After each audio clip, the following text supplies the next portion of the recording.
Hello friends, welcome to prep IAS. आप सभी का प्रेप आईएएस पे स्वागत है। फ्रेंड्स, इस सीरीज में हम लोग daily answer writing sessions conduct कर रहे हैं एंड सिस्टम कुछ इस तरह से है कि Monday to Saturday daily 11 AM पे हम लोग 2 क्वेश्चंस पोस्ट करते हैं। ये क्वेश्चन जीएस 1, 2, 3 एंड 4 से बिलोंग करते हैं। कहाँ पे पोस्ट करते हैं? हमारे टेलीग्राम चैनल पे। और आपसे उम्मीद करते हैं, आपसे एक्सपेक्ट करते हैं कि आप लोग उन दोनों ही क्वेश्चंस को अटेम्प्ट करेंगे, जिनके बाद नाइट में उन पर डिस्कशन होता है। अब देखिए, ये जो क्वेश्चंस आप अटेम्प्ट करते हैं तो इनको पीयर इवेल्युएशन के लिए आप सबमिट भी कर सकते हैं। आपको कहाँ पे सबमिट करना है? हमारा टेलीग्राम चैनल है प्रेप आईएएस पीयर इवेल्युएशन। ठीक है, यहाँ पे आपको अपने आंसर्स को सबमिट करना होगा और इसका लिंक इस वीडियो के डिस्क्रिप्शन बॉक्स में आपको मिल जाएगा। अब देखिए, आज का सेशन स्टार्ट करने से पहले दो इन्फॉर्मेशन है आपके लिए। पहला, अगर अभी तक आपने हमारे चैनल को सब्सक्राइब नहीं किया है तो प्लीज़ उसे सब्सक्राइब कीजिए, शेयर कीजिए, फॉरवर्ड कीजिए। जो वीडियोज आपको पसंद आते हैं उनको लाइक कीजिए। दूसरा, प्रेप आईएएस ने 2 नए पेड कोर्सेज लॉन्च किए हैं। ठीक है, one is live answer writing, second is live ऐसे राइटिंग, जो कि काफ़ी अच्छे कोर्सेज हैं। उनमें हम आपको रियल एग्जाम लाइक सिचुएशन में आंसर राइटिंग, ऐसे राइटिंग की प्रैक्टिस करवाएंगे। 1-to-1 मेंटरशिप सेशंस होंगे, detailed feedback and copy evaluation system रहेगा। उसका मतलब ये नहीं है कि ये जो हमारा कोर्स है डेली आंसर राइटिंग, जो अभी हम डिस्कस कर रहे हैं, ये बंद हो जाएगा। नहीं, ये चलता रहेगा। ये जो दोनों कोर्सेज हैं ये एडिशनल कोर्सेज हैं। अगर किसी को रिक्वायरमेंट है तो उसे ज्वाइन कर सकता है। ठीक है, बढ़े आगे। चलिए, तो अब हम आते हैं हमारे आज के सेशन पे। आज भी हमने 2 क्वेश्चन लिए हैं और ये दोनों ही क्वेश्चन जीएस 3 से बिलोंग करते हैं। एक क्वेश्चन डिजास्टर मैनेजमेंट से है और दूसरा क्वेश्चन हमने लिया है एनवायरनमेंट से।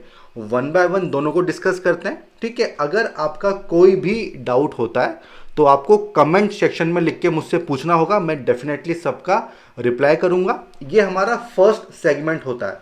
सेकंड सेगमेंट में हम एक लर्नर की आंसर शीट को डिस्कस करेंगे, ताकि आपको आइडिया लग जाए कि बाकी के लोग किस तरह से आंसर राइटिंग को अटेम्प्ट कर रहे हैं। काफ़ी कुछ आपको वहाँ से सीखने को मिलेगा। ठीक है, तो स्टार्ट करते हैं हमारा फर्स्ट सेगमेंट। और फर्स्ट क्वेश्चन ये 15 मार्कर है, 250 वर्ड्स में आपको इसको अटेम्प्ट करना है। और ये जो क्वेश्चन है ये यूपीएससी ने 2019 में पूछा था। ठीक है, 2019 में पूछा था। इस तरह के क्वेश्चंस आ जाते हैं। देखो क्वेश्चन क्या है? Disaster preparedness is the first step in any disaster management process. एक स्टेटमेंट आपको दिया हुआ है, explain how hazard zonation mapping, ठीक है, will help disaster mitigation in case of landslides. ठीक है, तो ये क्वेश्चन है। काफ़ी सारे इंपॉर्टेंट कीवर्ड्स यहाँ पे दिए गए हैं। एक बार फिर से क्वेश्चन को पढ़ते हैं और क्वेश्चन की डिमांड को समझने की कोशिश करते हैं। डिफरेंट जो पार्ट्स हैं उनको समझने की कोशिश करते हैं। देखिए, जो फर्स्ट स्टेटमेंट है उसमें क्या बोला गया है कि जो डिजास्टर मैनेजमेंट प्रोसेस होता है, भाई जब भी कोई डिजास्टर आती है तो कुछ ना कुछ तो आपको करना होगा ना। तो वो जो मैनेजमेंट प्रोसेस होता है तो उसकी फर्स्ट स्टेप क्या है? Disaster preparedness. ठीक है, तो सबसे पहले तो आपको ये पता होना चाहिए कि डिजास्टर प्रिपेयर्डनेस का मतलब क्या होता है। समझ में आ गया? तो ये इसका कीवर्ड है कि डिजास्टर प्रिपेयर्डनेस क्या होती है। उसके बाद ये फर्स्ट स्टेप है, तो भाई क्यों है ये भी तो बताना पड़ेगा ना। तो डिजास्टर प्रिपेयर्डनेस क्या होती है और ये क्यों फर्स्ट स्टेप इसको कहा जाता है, तो ये दूसरा पार्ट आपको यहां पे मिल गया। ठीक है, इसके बाद देखिए, हैजार्ड जोनेशन मैपिंग किस तरह से ये लैंडस्लाइड के केस में हेल्प करती है। ठीक है, तो देखिए, अगर आपको थोड़ी सी भी नॉलेज होगी, आपने पढ़ा होगा, तो हैजार्ड जोनेशन मैपिंग ये बेसिकली डिजास्टर प्रिपेयर्डनेस का ही एक मैकेनिज्म है।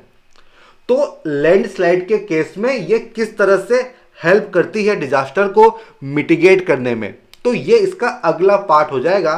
तो आपको बताना होगा कि हैजार्ड जोनेशन मैपिंग क्या होती है, लैंडस्लाइड्स क्या होती हैं और किस तरह से हैजार्ड जोनेशन मैपिंग जो है वो हेल्प करता है। ठीक है, तो इस तरह से आपको क्वेश्चन को समझना है, उसकी जितनी भी डिमांड है उसको दिमाग लगा के क्वेश्चन पूछिए, तब जाके जो डिफरेंट पार्ट्स हैं वो आप आइडेंटिफाई कर पाओगे। ठीक है, तो अगर मैं समराइज करूं तो इसका स्ट्रक्चर क्या हो जाएगा भाई, सबसे पहले तो आप इंट्रोड्यूस करेंगे।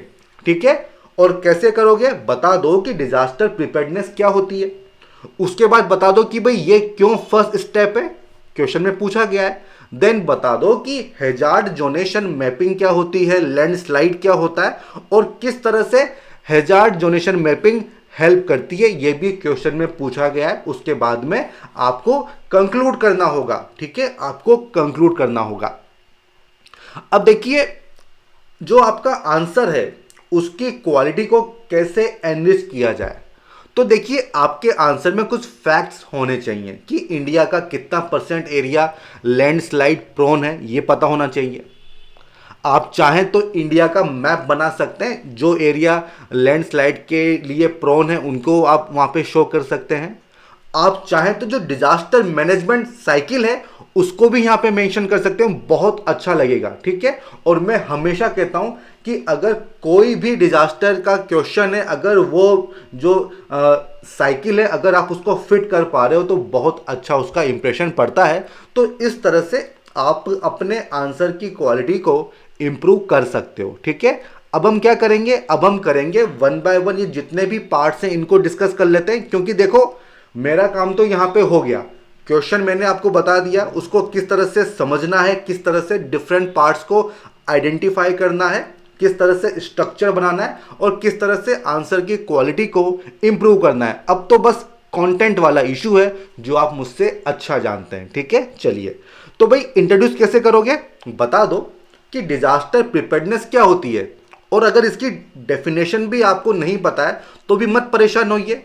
ये जो कीवर्ड है इसी में बताया हुआ है कि इसकी डेफिनेशन क्या होती है, कि भाई डिजास्टर के लिए अपने आप को प्रिपेयर कर लो, पहले से ही प्लानिंग कर लो, ताकि जब डिजास्टर आए तो लाइफ और प्रॉपर्टी पे उसका इम्पैक्ट कम से कम हो। जैसे कि भाई पॉपुलेशन को शिफ्ट करने की बात कर लो, शेल्टर होम्स बना दो। ठीक है, जो इवैक्यूएशन प्लान्स होते हैं उसको रेडी कर लो। ठीक है, मशीन्स वगैरह साइड पे मंगा लो।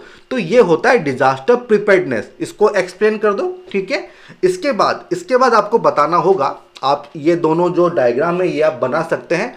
बेसिकली ये जो मैप है ये बाद में बनेगा, ये वाला जो साइकिल है ये यहीं पे बन जाएगा। ठीक है, मैंने तो यहाँ एक जगह बना दिया है, बट इंडिया का मैप आपको बाद में बनाना होगा। ये जो साइकिल है ये आप पहले बना दो, इसमें डिजास्टर मैनेजमेंट के जितने भी स्टेप्स हैं उनको मेंशन किया गया है। एंड आई होप आपको ये डायग्राम पता होगा, ये साइकिल आपको पता होगा। प्रिवेंशन, मिटिगेशन, प्रिपेयर्डनेस, ठीक है, रिस्पॉन्स, रिहेबिलिटेशन एंड रिकंस्ट्रक्शन। ठीक है, ये बना दो, मजा आ जाएगा। ठीक है, बढ़े आगे। चलिए अब देखो इसके बाद ना आप बता दो कि भाई ये फर्स्ट स्टेप क्यों होती है, क्योंकि देखिए डिजास्टर आने का वेट तो करेंगे नहीं।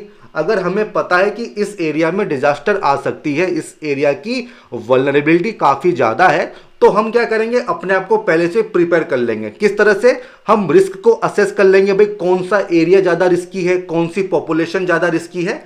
ठीक है, वहां पे अर्ली वार्निंग सिस्टम लगा देंगे। ठीक है, इमरजेंसी प्लान्स बना लेंगे। ठीक है, प्रॉपर इंफॉर्मेशन दे देंगे कि भाई अगर डिजास्टर आता है तो आपको कौन सी स्टेप्स लेनी है। आने के बाद इवैक्यूएशन प्लान्स क्या होने चाहिए। ऐसा थोड़ी है कि जब आग लगेगी तभी हम कुआं खोदेंगे, ऐसा तो नहीं होगा ना। तो आप पहले से प्लानिंग कर लो, पहले से ही अपने आप को प्रिपेयर कर लो, ताकि जब डिजास्टर आए तो उसका इम्पैक्ट कम से कम हो। इसलिए इसको फर्स्ट स्टेप कहा जाता है। ठीक है, तो ये सब चीजें आपको यहाँ पे मेंशन करनी होगी। समझ में आ गया। चलिए अब अगला क्या है, अगला बात बताइए कि भाई लैंडस्लाइड क्या होती है। ठीक है, हैजार्ड जोनेशन क्या होता है, और आपको लिखना होगा कि लैंडस्लाइड के केस में जो हैजार्ड जोनेशन है ये बेसिकली किस चीज का मैकेनिज्म है, ये वही है डिजास्टर प्रिपेयर्डनेस। आप पहले से ही आइडेंटिफाई कर रहे हो कि कौन कौन से एरिया ज्यादा वल्नरेबल हैं, ये आपको यहां पे मेंशन करना होगा। देखिए लैंडस्लाइड, इसकी डेफिनेशन बता दो। Basically mass movement of loose soil under the influence of gravity, ये आपको लिखना होगा। ठीक है, और ये भी बता दो कि इंडिया का कितना परसेंट एरिया जो है वो प्रोन है टूवर्ड्स लैंडस्लाइड 15% एरिया। ठीक है, आप चाहें तो डिफरेंट एरियाज भी बता सकते हैं या फिर वो जो मैप बनाया था इंडिया का उसमें भी आप शो कर सकते हैं। ठीक है, इतना डिटेल में मैं नहीं जा रहा हूं, आपके सामने है, आप यहां पे देख सकते हैं। ठीक है, तो basically landslide, area, diagram, India का मैप, ये आप यहां पे मेंशन कर सकते हैं। इसके बाद बता दो कि भाई हैजार्ड जोनेशन मैपिंग क्या होती है। तो देखो नाम से समझ में आ रहा है, अगर आपको पता भी नहीं है तो बेसिकली यहां पे किसी मैपिंग की बात हो रही है। कुछ मैप वगैरह बनाया जाएगा, किस तरह से जो डिफरेंट जोन्स हैं उनको आइडेंटिफाई किया जाएगा, और ये जोन्स का बेसिस क्या होगा, हैजार्ड। ठीक है, ये आप आराम से इंटरप्रेट कर भी सकते हो कि कौन सा एरिया ज़्यादा प्रोन है, ज़्यादा वल्नरेबल है, ज़्यादा रिस्की है, उसकी मैपिंग कर लो। ठीक है, और इससे कैसे हेल्प मिलेगी, देखो ऑब्वियस सी बात है, जो एरिया ज़्यादा प्रोन है, ज़्यादा वल्नरेबल है, तो वहाँ पे आप डेवलपमेंट कम करोगे, वहाँ पे आप अर्बन एक्टिविटीज़ कम करोगे। आप चाहोगे कि वो जो एरिया उसको रिस्टोर करें, वहाँ पे रिटेनिंग वॉल्स बनाओगे, वहाँ पे अफॉरेस्टेशन ड्राइव चलाओगे। ठीक है, तो बेसिकली जब आपको पता होगा कि कौन सा एरिया ज़्यादा रिस्की है तो उसी तरह से आप अपने रिसोर्सेज को वहाँ पे यूटिलाइज करोगे। ठीक है, अब मान लो कोई एरिया बहुत ज़्यादा प्रोन है तो वहाँ पे क्या कोई बड़ा प्रोजेक्ट लगाओगे, बिल्कुल नहीं लगाओगे, उसमें रिस्क ज़्यादा है ना। तो इस तरह से आप अपने कॉस्ट को ऑप्टिमाइज कर सकते हो, रिसोर्सेज का सही से यूटिलाइजेशन कर सकते हो। ठीक है, तो यही सारी जो पॉइंट्स हैं ये आपको मेंशन करने होंगे। हैजार्ड जोनेशन मैपिंग क्या होती है, लैंडस्लाइड क्या होती है, और किस तरह से हैजार्ड जोनेशन मैपिंग जो है हेल्प करती है। ठीक है, समझ में आ गया। तो ये सारे पॉइंट ऑलरेडी मैंने आपको समझा दिए हैं। मैपिंग के बेसिस पे आप प्लान कर सकते हो कि कौन से एरिया में क्या डेवलपमेंट करना है, अगर ज़्यादा रिस्की एरिया है तो उसको रिस्टोर कैसे करना है। ठीक है, तो इस तरह से आप जो है प्रॉपर प्लानिंग कर सकते हो, कॉस्ट जो है उसको आप रिड्यूस कर सकते हो, रिसोर्सेज का बेटर मैनेजमेंट आप कर सकते हो। अब कैसे कंक्लूड करोगे, तो देखिए डिजास्टर मैनेजमेंट की जब भी हम बात करते हैं तो कुछ इंटरनेशनल प्रोटोकॉल्स हैं, कन्वेंशन है, ठीक है, उनको आप यहाँ पे मेंशन कर सकते हो। जैसे कि डिजास्टर रिस्क रिडक्शन जो टारगेट्स हैं उनके बारे में आप लिख सकते हो कि बेसिकली उन टारगेट्स को पूरा करने के लिए हमें ये जो जोनिंग है इसको डेफिनेटली करना चाहिए। आप सेंडाई फ्रेमवर्क की भी यहाँ पे बात कर सकते हो। सिंपल सा कंक्लूजन है, आप चाहें तो किसी और भी तरीके से यहाँ पे कंक्लूड कर सकते हैं। ठीक है, मुझे ये सुटेबल लगा, ये मैंने आपके सामने रख दिया। ठीक है, तो देखिए इस तरह से, देखिए क्वेश्चन कोई इतना टफ नहीं है, बट इस तरह के क्वेश्चन में यही चैलेंज होता है कि बाकी से ज्यादा नंबर कैसे लाए जाए। भाई तभी तो आपका सिलेक्शन होगा ना, क्योंकि इस तरह के क्वेश्चन को हर कोई रिस्पॉन्ड कर देगा, बट आपके आंसर्स की क्वालिटी एकदम अच्छी होनी चाहिए। कैसे, सारे पार्ट्स को आइडेंटिफाई करो, उनको एड्रेस करो, कुछ डायग्राम्स वगैरह बना दो, तो उससे एक अलग ही इंपैक्ट होता है। ठीक है, तो ये फर्स्ट क्वेश्चन हमने डिस्कस कर लिया। अब हम आते हैं सेकंड क्वेश्चन पे, और ये क्वेश्चन GS3 एनवायरनमेंट से बिलोंग करता है। देखो अगर आपका कोई भी डाउट है तो आप कमेंट सेक्शन में मुझसे पूछ सकते हो। सेकंड क्वेश्चन ये भी 15 मार्कर है, 250 वर्ड्स। क्या क्वेश्चन है कि डेड जोन्स क्या होते हैं, what do you understand by dead zones. ठीक है, मृत क्षेत्रों से आप क्या समझते हो, how they are becoming cause of concern for ocean environment. ठीक है, क्यों हमारे लिए चिंता का विषय बन रहे हैं। हाईलाइट द कॉजेज, भाई क्यों बनते हैं, क्या कारण है, क्या कॉजेज है, वो आपको मेंशन करने, एंड कुछ सोल्यूशन भी आपको देना होगा। तो देखिए ये जो क्वेश्चन है इसमें डिफरेंट पार्ट्स आप आराम से आइडेंटिफाई कर पाओगे, क्योंकि क्वेश्चन में ही मेंशन किया हुआ है कि भाई इसकी डेफिनेशन क्या होती है। ठीक है, ये क्यों थ्रेट है हमारे लिए, ठीक है, ये बनते क्यों हैं, और कुछ आपको सॉल्यूशंस देना होगा। तो डिफरेंट कीवर्ड्स आइडेंटिफाई कर लो और फिर वही आपके पार्ट्स बन जाएंगे।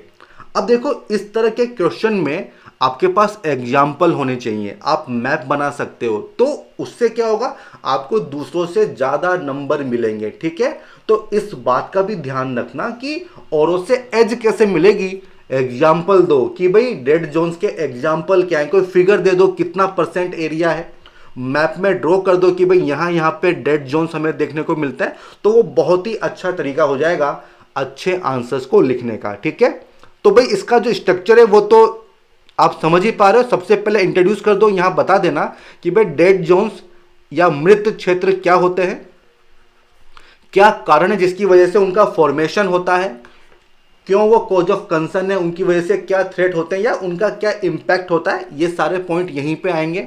देन कुछ सोल्यूशन बता दो, फिर कंक्लूड कर दो। तो बहुत ही आसान सा क्वेश्चन है। देखो डेड जोन्स क्या होते हैं, बेसिकली वो वाटर बॉडीज जहां पे ऑक्सीजन काफी कम हो जाती है, ठीक है, तो वहां पे जो एक्वेटिक एनिमल्स होते हैं वो सरवाइव नहीं कर पाते हैं, क्योंकि भाई उनको तो ऑक्सीजन चाहिए ना, तभी तो सांस ले पाएंगे, और इस वजह से उनकी डेथ हो जाती है। इसी को क्या बोलते हैं, डेड जोन्स इनको बोलते हैं। जैसे कि गल्फ ऑफ मैक्सिको है, बाल्टिक सी है, इन सब के बारे में आप यहां पे लिख सकते हो, ठीक है।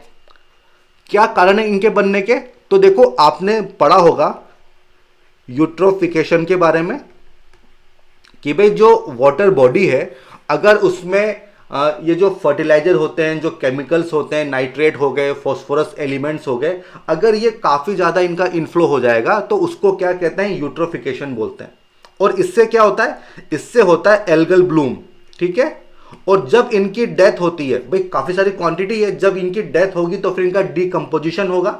क्या होगा, इनका डीकम्पोजिशन होगा, और जो भी इनका डीकम्पोजिशन करेगा उसको ऑक्सीजन चाहिए होगी इसको डीकम्पोज करने के लिए, और इस वजह से जो ऑक्सीजन है वो कम होती चली जाती है।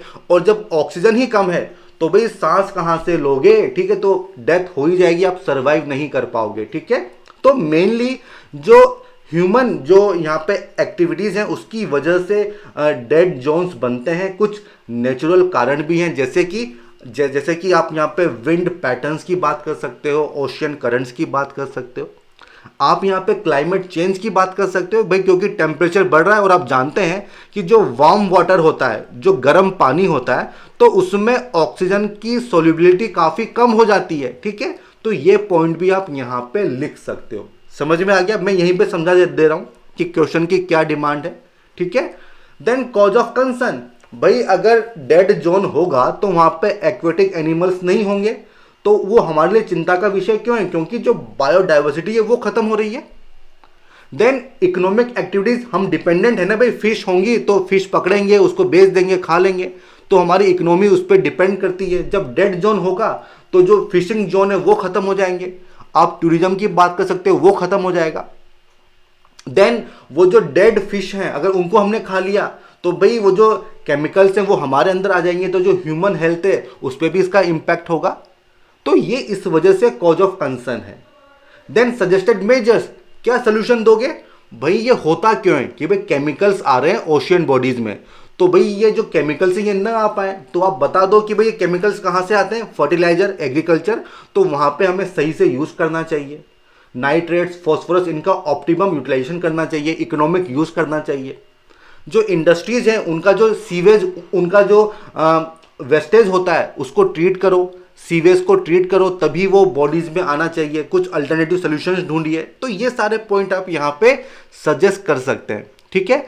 तो ये मैंने सब आपको यहाँ पे समझा दिया है, ये सारी चीज़ें मैंने यहाँ पे लिखी भी हैं कि लो ऑक्सीजन एरियाज होते हैं, इसको देखो, इसको हाइपोक्सिक जोन के नाम से भी जानते हैं। और देखिए अगर इनके एरिया की बात करें तो यूएन का डाटा है कि सिंस 1950 10 टाइम्स जो है इंक्रीज देखने को मिलता है इनके एरिया में, इसीलिए देखिए ये कॉज ऑफ कंसर्न भी होते हैं, ठीक है। तो ये पॉइंट आप लिख दो। एक बात देख लेते हैं, एग्जाम्पल्स दे दो, गल्फ ऑफ मैक्सिको का एग्जाम्पल दे दो कि भाई वहां पे जो डेड जोन है उसका क्या कारण है। तो यहाँ पे लिखा हुआ है न्यूट्रिएंट लादेन वाटर, ठीक है। तो वही बात है, न्यूट्रिएंट्स का जो इन्फ्लो होता है उसकी वजह से ये होता है मेनली, ठीक है। देन अर्बनाइजेशन हो गया, एग्रीकल्चर हो गया, ये सारे पॉइंट मैं आपको यहाँ पे एक्सप्लेन कर चुका हूँ, ठीक है। तो एग्जाम्पल दे दिए, ये तो मैंने आपको एक्सप्लेन करने के लिए बताया था कि भाई किस तरह से होता है। तो डेड जोन होगा तो एल्गल ब्लूम वगैरह होगा, ये ऑलरेडी मैंने आपको बता दिया है। देन क्या रीजंस हैं, तो ह्यूमन एक्टिविटीज़ हो गया, वार्म सी टेम्परेचर्स हो गया, विंड पैटर्न्स वगैरह, तो ये सब ऑलरेडी हम लोग बात कर चुके हैं, ठीक है। कॉज ऑफ कंसर्न भी मैंने आपको बता दिया। एल्गल ब्लूम होगा तो उससे जो मरीन इकोसिस्टम है उस पर भी इम्पैक्ट होगा, ये तो आप जानते ही हैं, ठीक है। सजेस्टेड मेजर्स ऑलरेडी हमने बात कर ली, ठीक है, कि केमिकल्स का डिस्चार्ज सेफ डिस्पोजल होना चाहिए, फर्टिलाइजर का लिमिटेड यूज होना चाहिए, ठीक है। अब आता है कंक्लूजन। देखो भाई ये जो चीज होती है डेड जोन्स, ये रिवर्सिबल होता है। अगर न्यूट्रिएंट्स का फ्लो कम हो जाएगा तो वापस से रीजनरेशन हो जाता है, कोई दिक्कत नहीं है। ठीक है, तो आप लिख दो कि भाई ये जो प्रोसेस है ये रिवर्सिबल प्रोसेस है। इसका एग्जांपल क्या है? ब्लैक सी डेड जोन। ठीक है, अभी यहाँ पे किसी भी तरह का डेड जोन हमें देखने को नहीं मिलता है। क्यों? क्योंकि रिवर्सिबल प्रोसेस है, वहां पे कोशिश की गई और इसको फिर से रिजुविनेट कर लिया गया था। ठीक है, तो इस तरह से आप यहाँ पे कंक्लूड कर सकते हो। ठीक है, तो ये दोनों ही क्वेश्चन हमने डिस्कस कर लिए। अगर आपका कोई भी डाउट है तो आप कमेंट सेक्शन में मुझसे पूछ सकते हैं, मैं डेफिनेटली सबका रिप्लाई करूंगा। अब ये हमारा जो फर्स्ट सेगमेंट है ये तो यहीं पे खत्म हो गया। अब हम आते हैं सेकंड सेगमेंट पे, जहां पे एक लर्नर की जो आंसर शीट है उसको डिस्कस कर लेते हैं कि उन्होंने किस तरह से इस आंसर को अटेम्प्ट किया है। देखिए, फर्स्ट क्वेश्चन डिजास्टर प्रिपेयर्डनेस का है। ठीक है, इन्होंने शुरुआत की है लैंडस्लाइड से। अब देखो, यही तो बात है, क्वेश्चन की डिमांड है डिजास्टर प्रिपेयर्डनेस, तो अच्छा होता कि आप उसको एक्सप्लेन करते। लैंडस्लाइड भी कोई बुरी चीज नहीं है, बट मोर इफेक्टिव वे क्या होता, आप डिजास्टर प्रिपेयर्डनेस को एक्सप्लेन करते, तो वो चीज ज्यादा सही होती। ठीक है, आपने बता दिया कि लैंडस्लाइड क्या होता है। अब देखो, ये शॉर्ट फॉर्म क्यों लिख रहे हो भाई? क्यों लिख रहे हो? यूपीएससी आपके नंबर काट लेगी। ठीक है, शॉर्ट फॉर्म मत लिखो। ठीक है, प्रॉपर जो स्पेलिंग है उसको आपको लिखना होगा, और आपने काफी ज्यादा शॉर्ट फॉर्म का यूज किया है, ये बहुत गलत चीज है। ठीक है, इसको आपको इंप्रूव करना होगा। शॉर्ट फॉर्म मत लिखिए, मूवमेंट MOVEMENT पूरा लिखो, शॉर्ट फॉर्म मत लिखो। ठीक है, ये एक बार जो परसेंटेज है ये चेक कर लेना। आपने एरिया बता दिया, इससे अच्छा होता कि आप मैप बना देते। ठीक है, देन आप बता रहे हो कि डिजास्टर प्रिपेयर्डनेस क्या होती है। ठीक है, डिजास्टर प्रिपेयर्डनेस, तो ये आपका इंट्रोडक्शन होना चाहिए था। ठीक है, तो आपने इसको एक्सप्लेन किया है। अब देखो, आपने एक्सप्लेन कर दिया, बट प्रॉपर हेडिंग लिखो, डिजास्टर प्रिपेयर्डनेस क्या होती है, किस तरह से ये फर्स्ट स्टेप है। तो ये जो आपने पॉइंट्स लिखे हैं इसमें आपको प्रॉपर हेडिंग देनी चाहिए थी, तो और ज्यादा होता। डिजास्टर प्रिपेयर्डनेस यहां पे लिखो कि भाई क्या एक्सप्लेन कर रहे हो, कि भाई क्यों ये फर्स्ट स्टेप है। ठीक है, क्यों ये फर्स्ट स्टेप है। ठीक है, इससे क्या हासिल होगा, लॉस ऑफ लाइफ प्रॉपर्टी को आप रिड्यूस कर सकते हो। ये सब पॉइंट अच्छे हैं, बट स्ट्रक्चर अच्छा बनाइए, हेडिंग पे थोड़ा वर्क करो। और देखो, इस तरह से शॉर्ट फॉर्म मत लिखो। ठीक है, जितना कंटेंट आपके पास है उसका कोई मतलब नहीं निकलेगा अगर आप शॉर्ट फॉर्म वहां पे लिखोगे। देखो, गवर्नमेंट को क्या लिखा है, असेसमेंट को क्या लिखा है, ऐसा नहीं चलेगा। ठीक है, ऐसा नहीं चलेगा। आगे बढ़ते हैं, चलिए।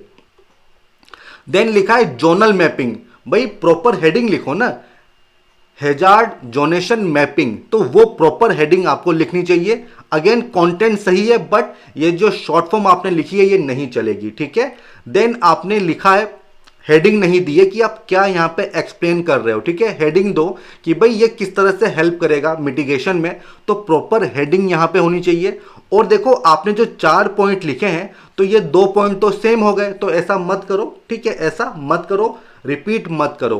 अब देखो, इसके बाद आपने क्या किया है, ये जो 4 पॉइंट है इनको आपने एक्सप्लेन कर दिया। देखो, आप फिर से हर हेडिंग को रिपीट कर रहे हो, तो इस डायग्राम को बनाने का मतलब क्या था? कोई मतलब नहीं था, इसको हटा दो। भाई डायग्राम उनका बनाया जाता है जिनको आप एक्सप्लेन नहीं कर रहे हो बट उनको दिखाना चाहते हो। ठीक है, यहां तो आप रिपीट कर रहे हो, तो लिखने की क्या जरूरत है? ठीक है, ऐसा मत करो। ठीक है, समझ में आ गया। एंड हेडिंग आपकी प्रॉपर होनी चाहिए, और ये जो शॉर्ट फॉर्म है ये नहीं चलेगी, ये नहीं चलेगी। मैं बार बार कह रहा हूं, ये शॉर्ट फॉर्म आपकी नहीं चलेगी। ठीक है, इसके बाद देखिए, इसके बाद आपने लिखा है कम्युनिटी इंफ्रास्ट्रक्चर। अगेन वही शॉर्ट फॉर्म का इशू है, तो ये तो मैंने आपको बता दिया। ठीक है, hence disaster preparedness is stepping stone. देखो, स्टोन को क्या लिखा है आपने, towards disaster management with hazard mapping helping to reduce vulnerability. तो ये भी सही है। ठीक है, चलेगा। ये जो आपका कंक्लूजन है ये भी सही कंक्लूजन है, बट आपको आपके स्ट्रक्चर पे वर्क करना है। प्रॉपर हेडिंग लिखो, अरेंजमेंट सही से करो, पॉइंट्स को रिपीट मत करो, और जो ग्रामर है उस पर आपको स्पेशली ध्यान देना होगा। शॉर्ट फॉर्म नहीं चलेगी। जो स्टैंडर्ड वर्ड्स हैं भाई, WHO को आप WHO लिख सकते हो, वर्ल्ड हेल्थ ऑर्गेनाइजेशन लिखने की जरूरत नहीं है। ठीक है, यूपीएससी को यूपीएससी लिख सकते हो, यूनियन पब्लिक सर्विस कमीशन लिखने की जरूरत नहीं है, बट गवर्नमेंट को तो गवर्नमेंट ही लिखना होगा। ठीक है, असेसमेंट को तो असेसमेंट ही लिखना होगा। समझ में आ गया? बढ़े आगे, चलिए। अब आता है सेकंड क्वेश्चन। तो तो इन्होंने यहाँ पे डेड जोन्स को एक्सप्लेन किया, बहुत सही एग्जाम्पल दे दिया, बहुत सही टाइम्स बता दिया। तो न भी बताते तो चलता क्योंकि पूछा नहीं गया है, ठीक है, ये आपने एडिशनल बता दिया। और जब बता दिया थोड़ा सा इसको एक्सप्लेन करते तो और मजा आता, ठीक है, तो इसकी जरूरत यहाँ पे नहीं है।